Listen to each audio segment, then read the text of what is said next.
साथियों, आज विज्ञान ने कई नए नए आविष्कार कर लिए हैं, किंतु ब्रह्मांड की उत्पत्ति कैसे हुई इसका स्पष्ट शब्दों में उत्तर किसी के पास नहीं है। हम लगातार इस पहेली को हल करने का संघर्ष कर रहे हैं कि इस ब्रह्मांड की उत्पत्ति कैसे और कब हुई। प्राचीन काल से लेकर आज तक मनुष्य इस जिज्ञासा को पूरा करने के लिए खगोलीय पिंडों को निहारता आया है। साथियों, इस विषय पर केवल वैज्ञानिकों ने नहीं किंतु बहुत से दार्शनिकों ने भी अपने अपने मत रखे हैं। भारतीय परंपरा के कई ऋषि मुनियों ने इस विषय पर चर्चाएं भी की है और भारतीय परंपरा के ग्रंथों में सबसे प्राचीन ग्रंथ ऋग्वेद के नासदीय सूक्त में ब्रह्मांड की उत्पत्ति कैसे हुई इस विषय पर जो चर्चा की गई है वो आज भी ब्रह्मांड की उत्पत्ति को लेकर साइंस की जो लेटेस्ट थ्योरीज है उनमें से सबसे सटीक बैठती है। साथियों, ब्रह्मांड की उत्पत्ति को लेकर साइंस का जो सबसे प्रचलित मत अर्थात जो सबसे प्रचलित थ्योरी है वो है बिग बैंग थ्योरी। इसके अनुसार आज से लगभग 12 से 14 बिलियन साल पहले यह पूरा ब्रह्मांड एक सूक्ष्म बिंदु में समाया हुआ था जिसको हम सिंगुलरिटी के नाम से जानते हैं। और यह सिंगुलरिटी इतना सूक्ष्म था कि उसको आधुनिक टेलीस्कोप के द्वारा भी देखा जाना संभव नहीं था।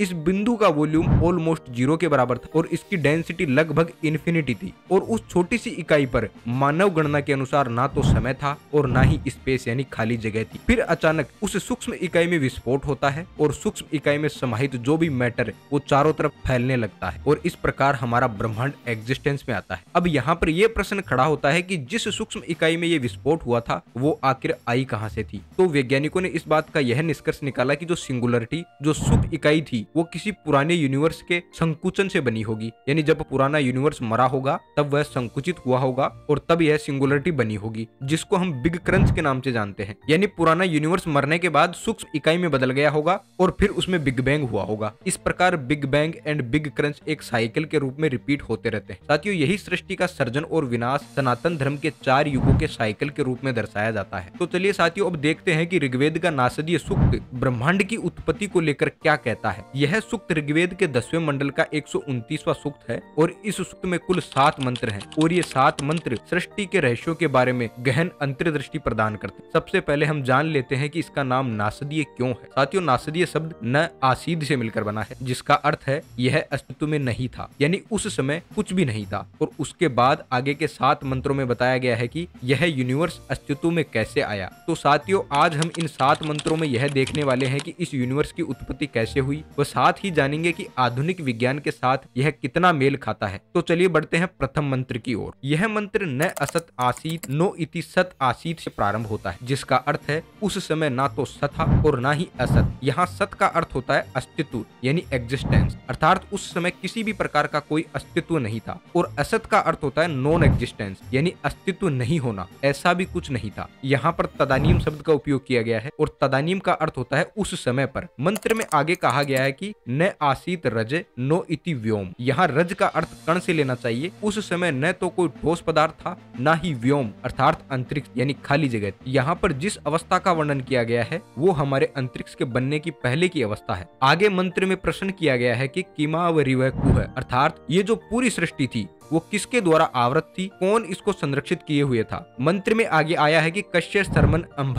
यहाँ अंभ शब्द आया है जिसका अर्थ है जन्म देने वाला। यहाँ पर पूछा गया है कि ये जो पूरी सृष्टि है इसका जन्मदाता कौन है, किसके द्वारा सृष्टि उत्पन्न हुई है। किम आसीत गहनम गंभीरम, यह कौन था जो इतना गंभीर था। साथियों, साइंस की बिग बैंग थ्योरी भी यही कहती है कि कोस्मोस के एक्सपेंड होने से पहले की अवस्था को कोई नहीं जानता है और इस मंत्र में भी यही कहा गया है। साथ ही प्रश्न किया गया है कि फिर ये सब आया कैसे, इसको जन्म देने वाला कौन है और ये किसके अंदर छुपा हुआ था। तो साथियों, आगे बढ़ते हैं दूसरे मंत्र की तरफ। इस मंत्र में कहा गया है कि त्रही मृत्यु है नासीत न अमृतम, अर्थात सृष्टि से पूर्व मृत्यु नहीं थी क्योंकि मरने योग्य कोई वस्तु थी ही नहीं, तो मृत्यु किसकी होगी। और मृत्यु के अभाव को ही अमृतत्व कहते हैं। अतः अमृत जैसी यानी अमरता जैसी भी कोई चीज नहीं थी क्योंकि मृत्यु की अपेक्षा से ही अमृत की कल्पना होती है, अतः अमृत के होने की कल्पना भी नहीं हो सकती। मंत्र में आगे आया है कि न रात्र्या अहन आसीत प्रत्येतः, न ही दिन और रात के चक्र का कोई अस्तित्व था क्योंकि सृष्टि होने पर ही दिन और रात्रि का व्यवहार होता है। जब सूर्य और पृथ्वी ही नहीं बने तो फिर दिन रात की कल्पना भी नहीं हो सकती। आगे की पंक्ति में कहा गया है कि तत् अनित अवातम स्वधया एकम है तस्मात् अन्यत किंचन न आस न पर है। उस समय जो भी पदार्थ था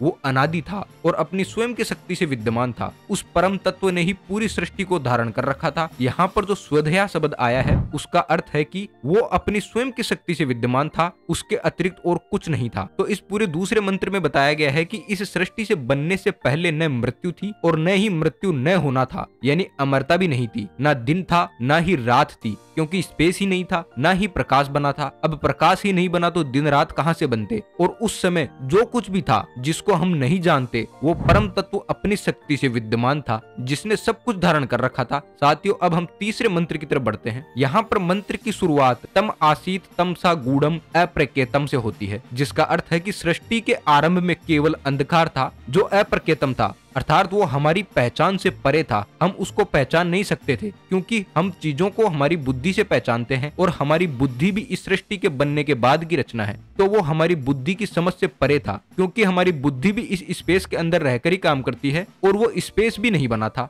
यहाँ ये बताया जा रहा है कि उस समय कुछ तो था और वो अंधकार से भी गहरा था। वो केवल अंधकार ही नहीं बल्कि उससे भी गहरा था। आगे कहा गया है कि सर्वम सलीलम, अर्थात वो सर्वम यानी सभी जगह फैला हुआ था। यहाँ सलीलम का अर्थ जल से लिया गया है। जैसे समुद्र का जल सभी जगह फैला हुआ रहता है, उसी प्रकार वो जो अंधकार से भी गहरा था वो सभी जगह फैला हुआ था। आगे की पंक्ति में कहा गया है कि इस शून्यता और अंधकार से तप के प्रभाव से एक तत्व प्रकट हुआ जो संपूर्ण सृष्टि का मूल आधार बना। चौथे मंत्र में बताया गया है कि कामः तत् अग्रे, यानी उस महत तत्व के प्रकट होने के बाद काम यानी इच्छाएं उत्पन्न हुई। साथियों, ये तो हम भी जान सकते हैं कि अगर इच्छा ही प्रकट नहीं होगी तो सृष्टि उत्पन्न करने का कारण ही नहीं बनता, और ये इच्छा परमेश्वर के मन में सबसे पहला बीज रूप कारण बना। और यहाँ कहा गया है कि ऋषियों ने गहन चिंतन से इसको जाना है, क्योंकि हम साधारण मनुष्य तो संसार की मोह माया में फंसे हुए रहते हैं, हम उस बात को नहीं समझ सकते। पांचवें मंत्र की पहली पंक्ति में कहा गया है कि सृष्टि के शुरुआत में ऊर्जा और प्रकाश हर दिशा में फैल गए थे और ऊपर और नीचे कोई स्पष्ट सीमाएं नहीं थी। जैसे बिग बैंग के बाद ब्रह्मांड की स्थिति थी, जब सभी पदार्थ और ऊर्जा एक घने बिंदु से फैलने लगे थे।